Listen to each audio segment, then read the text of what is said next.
সবকিছু উপেক্ষা করে কিন্তু স্বতঃস্ফূর্তভাবে এই আন্দোলনে তারা যোগদান করেছে। এবং আপনারা দেখেছেন যে ইতিপূর্বে আমাদের এই আন্দোলনটি এত বৃহৎ পর্যায়ে চলে গিয়েছিল, আমরা কিন্তু নগর ভবনের গণ্ডি পেরিয়ে সেখানে রাজপথে অবস্থান করেছি এবং সেটি পরবর্তীতে সচিবালয় ছাড়িয়ে যমুনার দিকে পর্যন্ত গড়িয়েছিল। পরবর্তীতে সরকার আমাদেরকে 2 দিন সেখানে প্রায় অবস্থান করার পরে আমাদের কাছে একটি বার্তা আসলো দলীয়ভাবেই যে এটিকে সুরাহা করা হবে এবং আমরা যাতে জনদুর্ভোগের কথা চিন্তা মাথায় করি এবং জনগণের কথা চিন্তা করে আমরা নিজেরাই সিদ্ধান্ত নিয়ে সেখান থেকে সরে এসেছিলাম। ওই ঘটনার মধ্যে দিয়ে আমরা বলতে চাই যে সরকার তখনও আমাদের সাথে প্রতারণা করেছে, এখনো আমাদের সাথে প্রতিনিয়ত প্রতারণা করে চলেছে। আমি বুঝি না যে তাদের উদ্দেশ্যটা কি, এতদিন হয়ে গেল তারা কোন উদ্দেশ্যে এবং কিসের জন্য, এখানে কি এমন রয়েছে যেটি কারণে তারা আসলে দক্ষিণ সিটি কর্পোরেশনে তারা এই ধরনের একটি অচল অবস্থা করে রেখেছে, সেটা জনগণ জানতে চায়।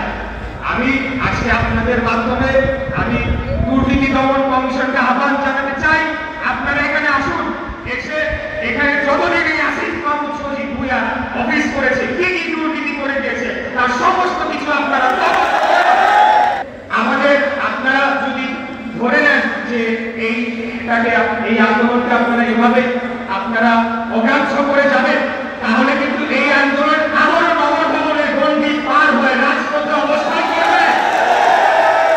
আপনাদেরকে আমি আবার বিনীতভাবে অনুরোধ জানাচ্ছি, যত দ্রুত সম্ভব আপনারা এটা সুরাহা করুন।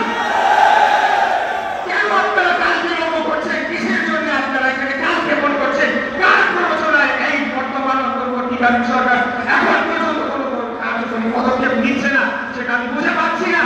আপনারা পদক্ষেপ নিন, আমাদেরকে মুক্তি দিন, জনগণকে মুক্তি দিন, আপনারাও শান্তিতে থাকুন। অন্যথায় যতক্ষণ না পর্যন্ত আপনারা এটা সুরাহা করবেন, আমি আপনাদেরকে বারে বারে বলেছি, আবারও বলছি, নিশ্চিতভাবে বলতে চাই, এই আন্দোলন থামার নয়, সেই সময় বহু আগে পার হয়ে গেছে।